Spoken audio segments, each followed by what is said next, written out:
Welcome to another episode of the Leadership Connection, where industry expert Doug Plucknett interviews global leaders from the maintenance and reliability industry. Each week, new leaders will join us with insights and tips to help you grow in your career, and they'll share a good story or two while they're at it as well. The Leadership Connection is produced by the industry's leading networking and learning community, Mobius Connect. Doug, over to you. Hello, good morning, good evening, good afternoon, good day, whatever time of day it might happen to be that you tune into this podcast. I am Doug Plucknett, and this is the Leadership Connection. And today I am honored to have George Mahoney from Merck. George and I met several years ago, and we've chatted several times at different conferences. And I know that George is one of those names in reliability that I think everybody should know. He's got a lot of things to offer, and is one of those people that's been recognized year after year at conferences doing presentations and things like that. So I'm honored to know George and to have done a little bit of work with him in the past. George, how are you doing today? Doug, I'm doing well, and a special thank you to you because you've been a gigantic help in my career in multiple different areas with reliability, with energy, sustainability. So a big thank you goes to you. So thanks a lot. Well, thank you for mentioning me. I appreciate that. So I'm trying to think of how long ago it was that we first met, but you've been around. You're, I consider you one of the younger guys in this business, but now probably 15 years down the road, you look at yourself and say, no, I don't think I'm one of the younger guys anymore. Not anymore. Yeah. So how you been? I'm doing really well. Hitting on some new areas. I'm not exactly in the reliability and maintenance world anymore, but taking a lot of what I did in those fields and applying it to just completely and totally different areas of my life. All right. So what is your role now at Merck? So right now, I've been working with a group within Merck with procurement. Part of what we're doing is we're implementing I basically, to simplify it for everybody, it'd be like rolling out our own internal Amazon system, our own purchasing system that makes it simple. Now, we're not using Amazon, we're using SAP, but we're trying to make it as simple as buying things as you would with your cell phone right now if you're buying anything off of Amazon. My actual role within that is really to be manage the way they work. So how is this big giant project team, how are they working? How are we eliminating inefficiencies in the workflow process? But then if you think about it from a reliability and maintenance standpoint, how do we eliminate defects in the processes that we have? And now, because this is a little bit of an integrated solution with respect to IT, we have people working help desk. So a part of my next phase of this goal will be, how do we bring reliability and maintenance concepts to something that doesn't deal with equipment? How do we deal with someone calling a help desk and saying, I cannot make this transaction? Wow. This sounds like a really interesting project. So, and looking from the maintenance and reliability background, to be able to do things like that handheld in terms of being able to get parts and the things you need for jobs, what you may be doing is something different from that. But I'm looking at it from that perspective, saying, well, wouldn't that be nice, right? To put that in the palm of people's hands, right? And Doug, it's waste to wait. Obviously in the maintenance world, you don't want to create emergencies for your storeroom people or procurement people. You need to plan better and be more proactive. But even if you are proactive, it's still a waste to wait. So if you can cut down waiting time, then everybody wins. Interesting. It was something that Ron Moore and I talked about last week on a podcast that we were doing, about wrench time. One of those things is saying, where do we spend most of our time? And that one always is number one or number two, is that waiting for parts. It's a big deal. So moving on to our discussion today, tell me a little bit about your background, where you went to school, the different companies you've worked for, and the roles that you've worked in the past. So I went to Columbia University. In terms of my work experience, my earliest work experience was from the age of 10 years old for about 25 years after that, working on my dad's heating and air conditioning truck. And I would do that when I was in college. I would do that on my off days in high school. If we have a day off, my dad would say, okay, we're installing a furnace today. I have another day off. All right, today we're installing a water heater. I need a body to help me move this stuff.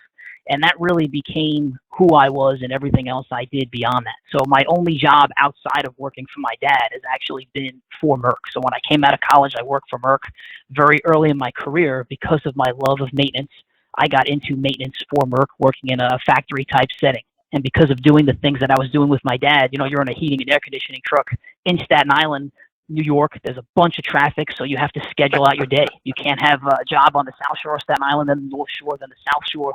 So my dad had really ingrained in my head, because it was his business, every job we could complete effectively is money in the family's pocket. So why would I want to waste time traveling back and forth? Or let's go spec out this job early. Let's make sure we have the right size condensing unit, because it's a waste of time for us to go back and forth and look for these supplies.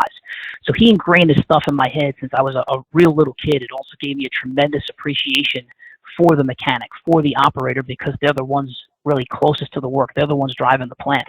And it also made me think twice about how I was designing equipment. My first job out of college was to design equipment, and my dad, as we were crawling upside down and backwards to try and replace a blow motor in a furnace, he'd say, Right. Who designed this? You can't maintain it. You can't even install it or maintain it. This is terrible. So when I came out of school, I got into that field. I then, a few years after that, and in terms of being a frontline supervisor in a factory, I started doing reliability engineering, or at least what I thought was reliability engineering. It involved a little planning, a little scheduling, a little PM optimization, but we could never get our work done. Nothing on this. We made great schedules, but we could never get the schedule done past, say, the 50%. And why was it? Well, we had all these break-ins.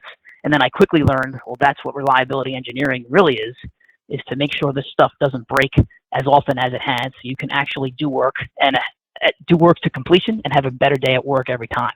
So I became a reliability engineer lead for a site, and then expanded into multiple sites. Once that was accomplished, I had moved into a global environmental sustainability role. And Doug, that's where you had really mentored me. Your book was awesome. We sat down and talked about how do we align reliability and energy so that they're not competing with each other, so that it's the same exact initiative. And how do we show that equipment that is operating effectively is saving us energy every single day? So I had done that, and then after that, that role was completed. That's when I moved into the current role that I'm in right now.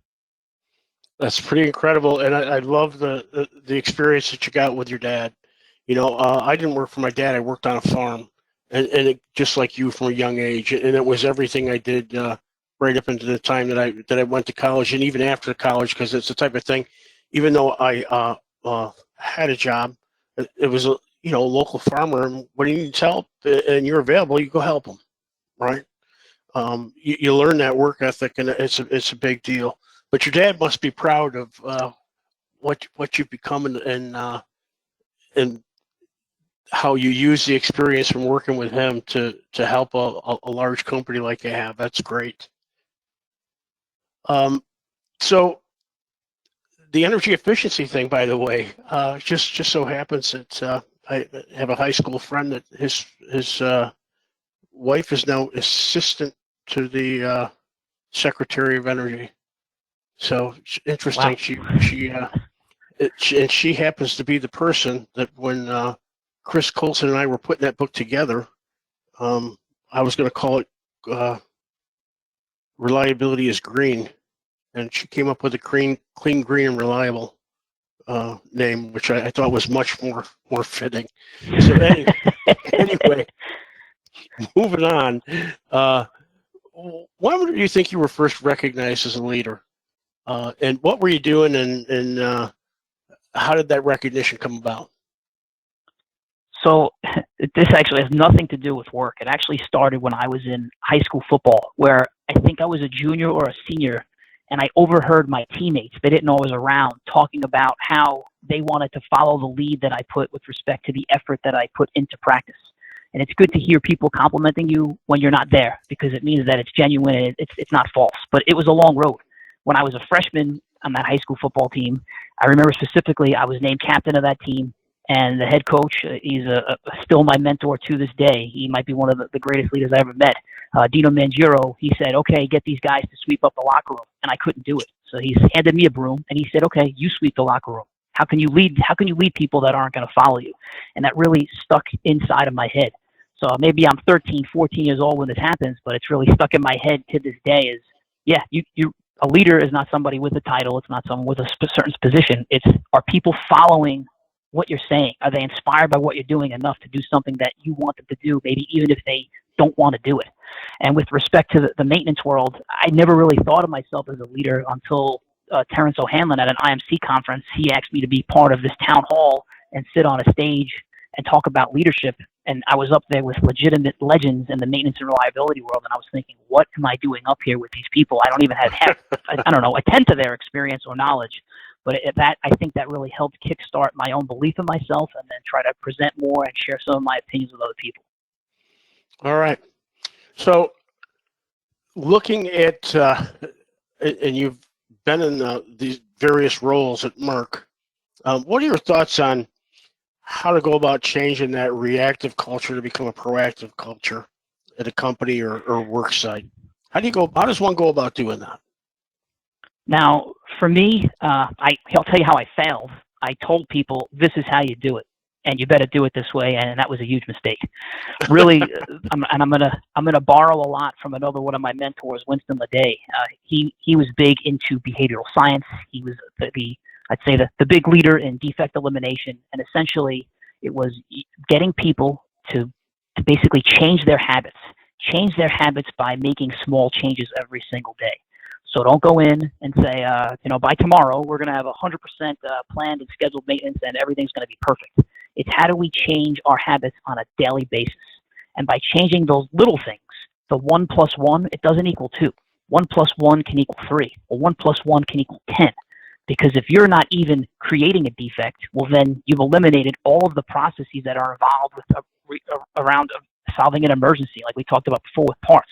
What's the benefit of being great at getting an emergency part if there's no reason for it anyway? We're optimizing a process that doesn't exist. So for me, it's focus on the little things, focus on the basics, rep it out enough that it now becomes a habit. And now when people have a habit of being proactive, of taking care of those little things, then the big things, they're not going to show up. I think somebody once said that, the little things are hard to find but very easy to fix, and the big things are easy to find but very hard to fix. Well, let's look for those little things. Let's keep it simple. Let's gain momentum by getting these little wins every single day. And when you have that reactive culture, there's a ton of those things out there, isn't there? Right? Yeah, you can't get out of the way of them. People are getting hurt. People are screaming at you. You're losing money. Yeah. So when you have that reactive culture, all you have is a bunch of big things, and you don't know which way to go. Yep. I can remember, and this is right after I got out of the apprenticeship, doing some work and working with another journeyman. And, he probably had 10 years more experience than me, and pulling a large relief valve. And the person before us just, never sees on the bolts, and the steam connections to it were just miserable. Right. And so when we go to put it back in, I've got all new stuff, and I've gotten some flux connections for the steam, and he's like, "What are you doing all that for?" And I said, "You got to think about the next guy, right? This took us 2 hours. It should have taken us 20 minutes, right? It took us 2 hours to get the one thing out of there, right? So it's just simple stuff like that every day. And when you lead that way, sooner or later people go, wow, there's somebody that's got their stuff together, right? And so how long did it take for that stuff to kind of kick in? Because I know it doesn't happen instantaneously. It's not like one person watches you and goes, wow, sure, she's fantastic. How long does it take to start shifting that? I think it takes, depending on the size of the facility you work in, it could take a couple of years. I know in my world, it took us about 5 years. Now people say, oh my God, that's too long.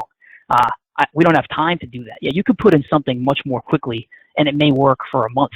But, if you want to go slow and win, that's the way to go. And when I say slow, I don't mean not make any progress. I'm talking about make those little small foundational wins every single day, and then it's going to build up into a big thing. Now, one of the best things, at least in my career, that I feel happy about when you quote unquote call it success, has to do with when the site that we were working at in Rahway won the best, I don't know what the right word to call it is, but from the Uptime Awards with the International Maintenance Conference, was the best defect elimination program. So that was in 2015. I think we started doing it in 2011, and we started small. We started in one small area of the site with one work order, and we took out one defect, and then it grew and grew and grew. But what happened was we started changing the way people worked, the way they thought, the way they lived. And the reason I thought it was a success was because it made those mechanics and operators' lives better. They were happy. I was happy to go to work because they were no longer coming to me with problems. They were coming to me with, hey, come look at this defect that I eliminated. It was probably the greatest years of my life to go to work, kind of just go in and see what awesome things they've accomplished every day. I was no longer fixing everyone else's problems. I wasn't coming into 7,000 emails about bad things. It was, hey, come take a look at this awesome thing. And the thing that made it really cool that I had to mature to learn this was I had to appreciate that they thought they didn't need me anymore. In the beginning, you want to be the hero, you want to solve everybody else's problem, but it took so much maturing on my part to realize this is not what a leader is. A real leader is someone who can get people to do these things, not depend on you, and think they did it without you. Because then they've developed as a person, and they're not just relying on you for success. And that's really what sustainability is about, right? Is being able to leave and that those behaviors continuing. That's really when it's powerful, right? And that's also when you know that you got through when that happens. Right, when all of a sudden that's a great point. Yeah. Because you're right. If you think you're an awesome leader and you leave and then it falls apart, well then you weren't as good as you thought you were. Maybe that'll make you feel better. Oh my God, they need me back. But you really didn't do a right job, like you said, making it a sustainable process. It's not in their DNA. You didn't get it in their DNA to have this proactive culture. That's correct. That's exactly what I was going to say. Right. All right. So. Looking at, and you must have been in this position as well, hiring and promoting leaders, what are the traits that you look for in people that you're going to hire or promote? Yeah, so I'm not sure if you're familiar with the book Linchpin, but they have this nice Venn diagram. They got 3 things on the diagram. One of them is charisma, so I'll call it charm. One's talent, one's perseverance. Now, anyone who's coming into our company, they're talented, right? You wouldn't even have been in the interview process if you didn't have talent. So I'll X that one out. What I'm looking for is this combination of charm, perseverance, and talent, because I think in a way you need all 3. Now, if you have talent and perseverance, but you have no charm, you're probably just going to be frustrated. Why isn't anybody listening to me? Why isn't anybody doing all the great things that I'm saying? And those things are probably great, but you need to have some way to charm people to make them want to do that work. And if you have charm but no talent, if you have charm and talent but no perseverance, well then you're just going to kind of give up really quickly. You're going to know some stuff, but you're not going to be able to struggle or to get through that struggle. So other things that I look for with people that you're hiring is, what have you overcome? What's the worst times you've been through? How did you overcome that? I don't want to hear that your life has always been great. And also, how did you lead people when you had no title? Did you work in some sort of volunteer organization and people followed your lead? Were you the lowest of the low on the totem pole at work and people decided to do what you said you were going to do? Or did people only follow you once you got that title? So for me, I'm looking for that leader who overcame hard things, who's got a way to motivate people, and can do it without a title. I like it. Excellent answer. All right, so nearly every leader that I've talked with through the years, and the question that I ask them, right, if I'm just meeting somebody and we're having a conversation, I'll ask them, tell me about the book that you read that you thought was fantastic in terms of helping you in your job and the things you do, or tell me about a course that you took that made a change that you ought to recommend to people to, because I'm always interested in learning more. And so when I hear something new, I go, okay, then I write that book down. I'll go get that one. I'll read that one. So you must have a few. Yeah, I am. I read all the time. I think you do too, right? We're constantly reading, constantly trying to educate ourselves, constantly trying to better ourselves. I'll give you 3. The first one you could probably guess was Don't Just Fix It, Improve It. That was a book with respect to maintenance where I thought I was getting a book on tightening nuts and bolts, but it really was about behavioral science. And the book called to me. It was like, this is your life. Go do what's in this book. And it was about the people, putting the people first. That's one. The second one, a guy that I had coached football with handed me this book from John C. Maxwell called Leadership 101. You can probably read it in 15 minutes. But it was these little stories and little things about what real leadership was. Again, that's how I had to mature, because I thought leadership was you tell people what to do and they do it. That's completely and totally not the truth. A book like that really gets into what makes a leader, what makes a good leader, what makes a great leader, a great leader. And then the third book, this is a book I highly recommend. It's called Switch by the Heath Brothers. So we had gotten into a situation with sustainability where we couldn't move. We had what they would call riders. That's highly analytical people that have so much information in their head that they have paralysis by analysis. And then you would have elephants, people that are highly emotional, and they could care less about the data, right? You give them data and they say, I don't care. If you say, yeah, this one thing, it represents 0.1% of all of our defects, and there's absolutely no issue with safety or energy sustainability if you fix it. And they say, I don't care. That really bothers me. It's red. I want it to be blue. Paint the whole room blue again. And then the writer says, oh my God, I did this Pareto analysis, and these are the top 5 things that we need to fix. I don't know which one to fix. So what this book Switch does is it talks about how to handle a rider. Okay, the rider, you need to give them direction. How to handle an elephant. They don't care about data. You got to tell them stories and keep them entertained. And how to shape this path so that it's easy for everybody. So if I'm on a diet, the easiest way to lose weight is to get rid of all the bad food in my house. I've shaped the path to make it virtually impossible for me to eat bad because there's no bad food in my house. If I want to improve sustainability in my cafeteria, well then guess what? I'm going to get rid of all the plastic and styrofoam in that cafeteria because now it's not there anymore. It's not an option. Now I have to use a legitimate, say, porcelain plate. I have to use, maybe it's a paper straw, but I have to use silverware. I don't have another option. Now I've shaped the path. And if you try to handle the wrong person the wrong way, you're not going to get anywhere. Yeah, and that's the key, isn't it? To leadership is understanding that people really are different. We like to believe that they're all the same. They're not, right? They're different, and it requires us to learn how to deal with those differences, right? And Doug, one thing I learned in that conversation was you could be, first of all, when we first broke out this conversation about that book, we looked around the room and said, what are you? I'm a writer. What are you? I'm an elephant. All right, cool. Now we know what we are. But then we also realized in certain situations you're a writer, and certain situations you're an elephant. So you're right. People aren't the same, and they may be different depending on what the circumstance is. Good stuff.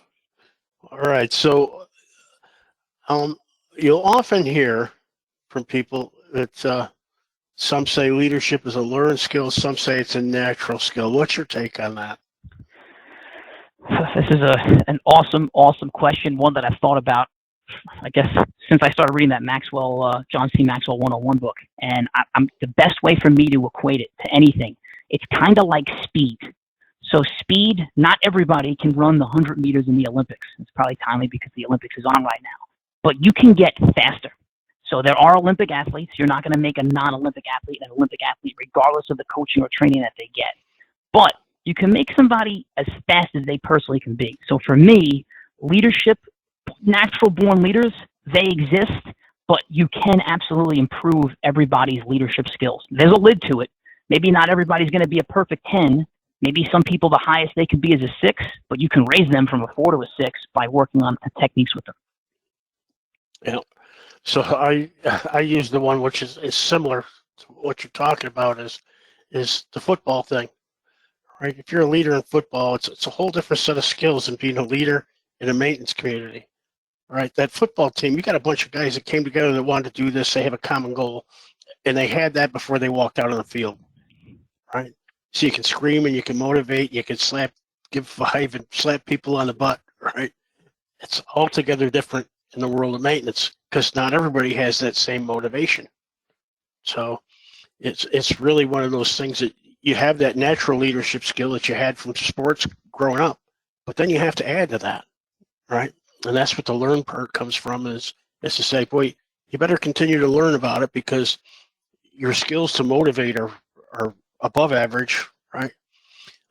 For some of the group and below average for the other. And your job is to motivate them all. So how are you going to go about doing that?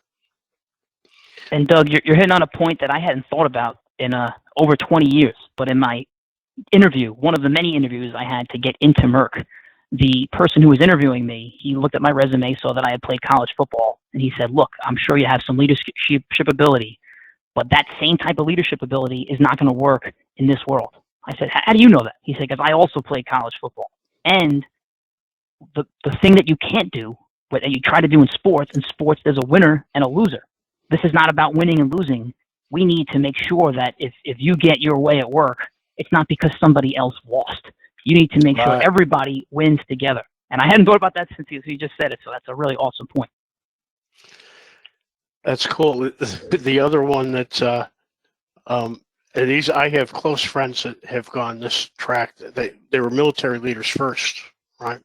One, in fact, that is a Annapolis graduate and then went on to work in the manufacturing world and talked about his struggles in the first years that he was hired, because he goes, I was so used to giving an order and having it followed, and I thought that's what leadership was. Right? And then I realized in the real world that doesn't work all the time, right?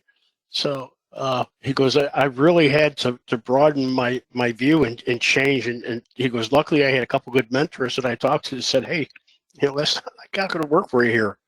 As much as you'd like for it, and it would be great sometimes if it did, but realistically, it's that challenge that people bring when you say something and they go, why should I do that?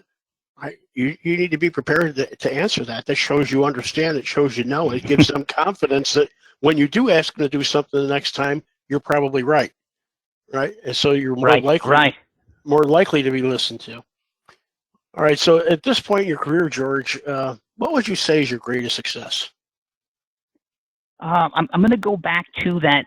Just getting the people at that site in Rahway to just have great days at work. It was like we had gotten it to like a 2 or 3 year period, maybe a 2 year period after we started Defect Elimination, that people just started to get it and they just started to eliminate defects on their own. When things first started, it was, we got a problem. Come look at this job with me. How come we don't have this part? How do you expect me to finish any of this stuff if we don't have materials? Oh, we do have the materials. Now I'm putting the wrong material in it. Something just crazy like that, just gripes, some of them right, some of them wrong, but they were gripes.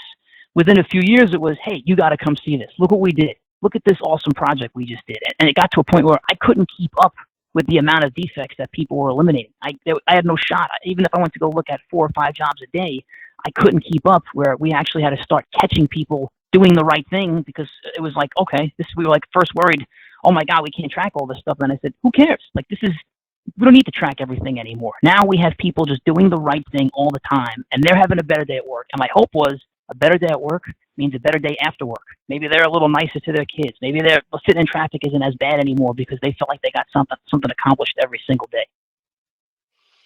That's a fantastic point. I never quite looked at it that way. The one I always talked about was the shift from guys that they couldn't live without overtime to all of a sudden when it changes, they go, man, I'm glad I don't have to work that overtime anymore, right? I got time to spend with my family, and there certainly is that balance there. So, George, it's been fantastic talking to you today. I knew you would be a great guest on this because of your background, your experience, and I've known you a number of years. So it was a pleasure to get to talk to you again. I'm hoping to get to run into you at a conference or two coming up when those start going on again. So it's been great catching up with you. And I want to thank you again, Doug. You've been a tremendous help with RCM, with Lean, Green, and Reliable. I mean, that stuff has been pivotal in my career and my learning and my growing as an engineer. So thank you again for everything you did. You're welcome. I've always enjoyed working with you. I've always enjoyed chatting you when I bump into you at conferences, and I'm looking forward to doing that again. So, George, have a great day. This has been Doug Plucknett with the Leadership Connection, and we will see you next time. Bye-bye. Thank you for joining us for another episode of the Leadership Connection. We will see you back for another episode next week. In between, we hope to see you in the Mobius Connect community, where you can meet Doug and share with other industry professionals at mobiusconnect.com. We'll see you there.